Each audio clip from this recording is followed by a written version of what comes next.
Alors bonjour, c'est Fred, tipster du site gagnerfuté.com. Donc dans cette vidéo, je vais vous proposer un pari sportif pour un pronostic pour le lundi 2 novembre, Villarreal contre Valladolid. Mais avant toute chose, voyons voir les résultats. Donc pour samedi, je vous ai proposé le match nul, les deux équipes marquent pour Eintracht Francfort, Werder de Brême, donc c'est un pari gagnant. Pour Mönchengladbach, Leipzig, il nous manque un but. J'avais été gourmand, j'hésitais entre le 1N. Je sais que certains l'ont pris. Bah oui, Mönchengladbach, je vous avais dit, hein, il y a forte probabilité qu'il gagne à domicile. Je les voyais pas perdre, donc je voyais plutôt un match nul et les deux équipes marquent. Vraisemblablement, Leipzig est quand même touché mentalement, puisque l'entraîneur a demandé aux joueurs qui se sentaient fatigués et qui avaient un petit coup derrière la tête de dire honnêtement s'ils étaient capables de faire ce match. Un peu étonnant, mais bon, ça peut se comprendre aussi, un match tous les 3 jours. D'ailleurs, beaucoup de joueurs commencent un petit peu à relever la tête, et des syndicats de football aussi, parce qu'il se prépare une autre compétition semblable à la Champions League au niveau de la FIFA. Donc voilà, ça commence un petit peu à se rebeller, ce qui est normal aussi. Il faut respecter un match tous les 3 jours. Il y a beaucoup de compétitions, la Ligue des Nations, l'Euro qui arrive, les préparations. Donc vraiment, ça semble effectivement beaucoup. Bon, bah là, c'est un pari perdant. J'ai été gourmand, hein. J'ai fait le match nul, les deux équipes marquent. Donc là, c'est un pari perdant, désolé, mais vous voyez, un Mönchengladbach, c'est une valeur sûre. Vous pouvez y aller. Le Paris FC Caen, donc là, c'était sec, le Paris FC, et ça avait vraiment mal démarré. Et il y avait des chutes de cotes. J'avais été alerté sur Twitter par Grakito78 et j'ai maintenu, effectivement, il y avait la feuille de match. J'étais sur la feuille de match et j'ai proposé en live. Donc dites-moi si vous recevez les tweets. Je pense que c'est immédiat. Donc c'est un très bon outil. J'ai tout le temps hésité à utiliser ça. Moi, je veux votre stabilité mentale. Je vais pas vous faire courir Instagram, Facebook. Il y en a qui me proposent Telegram et tout ça. Mais Telegram, c'est une connotation un petit peu de cryptage. Je sais très bien qu'il y a beaucoup de parieurs, ils effacent leur Snapchat, leur TikTok, en fait, voilà quoi. Donc c'est des réseaux sociaux un petit peu éphémères, et justement les mauvais tipsters jouent de ça en fait, et de vous faire courir. Je vais pas faire le gamin, vous demander si j'ai pas 100 likes, il n'y a pas de prono, et de vous faire une ouverture sur tel réseau social et de vous dire bah, d'aller dans l'autre réseau social et ainsi de suite. Bon, moi je fais pas la course aux abonnés, j'en ai rien à foutre. Je fais ce que j'ai à faire. Quand le club va arriver, je ne pourrai aider que 100 personnes. Et déjà, ça sera beaucoup. J'ai tout un système de planification. Vous verrez, c'est quelque chose de vraiment très bien ordonné, avec des conférences privées, et vous verrez. Bon, alors pour revenir, donc j'ai réagi tout de suite. Je lui proposais d'arbitrer sur Paris FC ou nul à 1,86, donc là aussi c'est gagnant, mais je ne le rentre pas dans la banquerolle publique, hein, parce que là c'était Twitter et vous avez été très peu à être informé. Et puis aussi j'ai proposé la prochaine équipe à marquer 1,70 qui est passé aussi. Donc si ça vous intéresse, je pense faire le prono show par rapport aussi à Twitter. Ça sera très bien, parce qu'on avait vu que sur le prono show, par rapport à mon direct, il y avait un décalage de 1 à 3 minutes, et par rapport à mes messages. Donc Twitter, ça peut être immédiat, et bon, la seule contrainte, évidemment, c'est pour ça que je ne l'avais pas développé, c'est que c'est trop limité en caractère, mais juste pour passer le prono, ça peut être impeccable. Donc voyez ce que vous avez à faire. Le prono show va redémarrer, hein, va reprendre, puisque tous les championnats, là, ça y est, j'ai 5 journées sur l'ensemble des championnats. Donc attendez-vous à avoir 10 à 15 pronos à prendre, hein, il n'y a pas de souci. Pour ce qui est de Valenciennes, Clermont, là aussi on m'avait alerté, chute de cote. Bon bah Valenciennes est quand même assez costaud à domicile. Ça aurait pu riper d'un côté comme de l'autre. Bon, Clermont l'a emporté. Bon, c'est peut-être moi, faut que je revoie, j'ai pas trop compris cette chute de cote au niveau de la feuille de match non plus. Faut que je relise, faut que je revoie, donc là c'est un pari perdant. Donc voyons voir, n'oubliez pas pour aujourd'hui, tout de même, la vidéo est toujours accessible.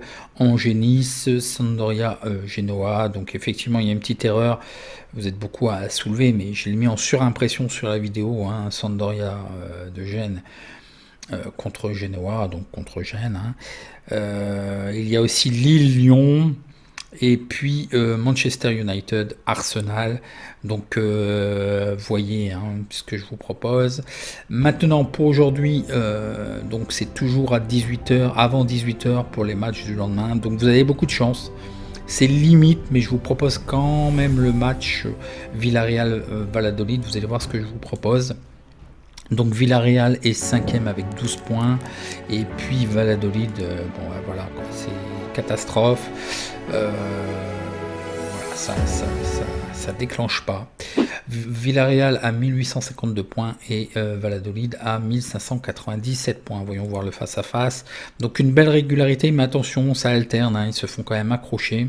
Villarreal, ils gagnent 42%, ils font match nul à 42% et perdent à 14%. Ils font des over plus 2,5 buts à 57%, des under à 42%. Ils marquent en premier à 42%, ils encaissent en premier à 42%.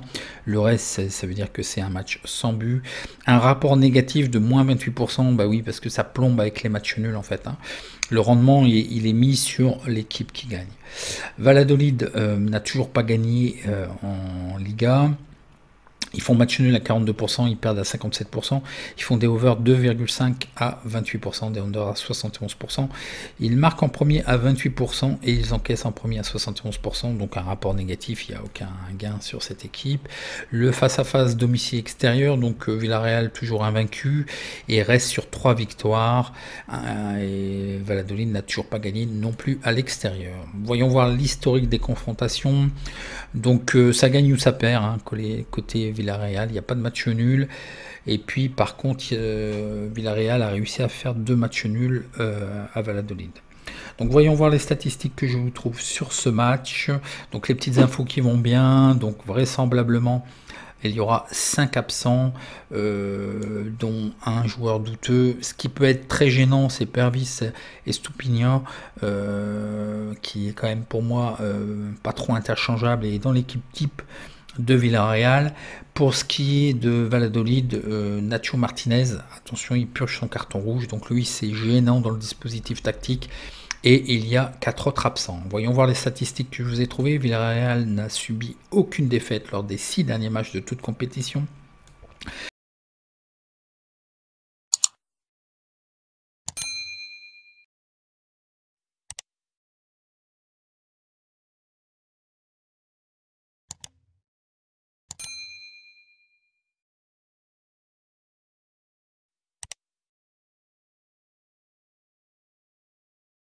Des 33 derniers matchs en Liga, donc difficile de mettre du crédit sur cette équipe.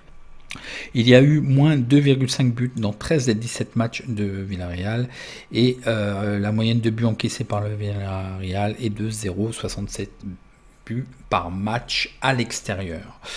Donc les probabilités que j'ai sur cette équipe, donc 59%, donc c'est pour ça que je vous dis, hein, la cote est limite parce que c'est 1,64 pour la victoire de Villarreal, match nul à 26% et la victoire à l'extérieur à 15%, donc je vois le 1, je vois un 2-0, donc voilà, Villarreal sec à 1,64 à prendre rapidement, oui je le souligne, hein, parce que 1,64 ça fait une cote à 60%, là moi j'ai une probabilité de 59%, donc voilà. Alors, si vous avez des questions, n'oubliez pas en commentaire et n'oubliez pas plutôt votre petit like si vous avez apprécié. Et je vous attends sur Twitter. Je vais essayer un petit peu de tweeter là, de tester tout ça. Faites-moi un retour pour ceux qui seraient intéressés de voir. Je vois un peu si vous voyez bien les tweets. Et je pense que ça sera quand même diffusé. C'est ça que je veux tester en fait. Je pense que c'est immédiat parce que comme je vous disais, Facebook et Instagram ne donnent pas forcément tout de suite les notifications. Les notifications sont attribuées à un petit panel, donc c'est pour ça Facebook et Instagram, si vous likez pas, si vous commentez pas, ça veut dire que le contenu ne vous intéresse pas, donc ils ne vont pas vous le proposer. C'est ça qu'il faut comprendre. C'est pas le cas pour YouTube encore, mais je pense qu'ils viendront peut-être à ça. Moi, je vous demande pas des likes, faites ce que vous voulez, mais si le contenu vous interagissez pas avec le contenu, les réseaux sociaux estiment que ce contenu-là ne vous intéresse plus. Il vous a intéressé parce que vous êtes peut-être abonné ou effectivement abonné aux notifications, mais c'est surtout ça qu'il faut comprendre pour l'interaction. Pas d'interaction, on vous le propose pas. En général, les réseaux sociaux aiment vous apporter une relation positive et donc ils vont vous proposer que ce que vous aimez, ce que vous commentez, ce que vous likez. C'est aussi simple que ça, les réseaux sociaux. Allez, en attendant, je vous souhaite une bonne fin de week-end et puis bon match. À bientôt.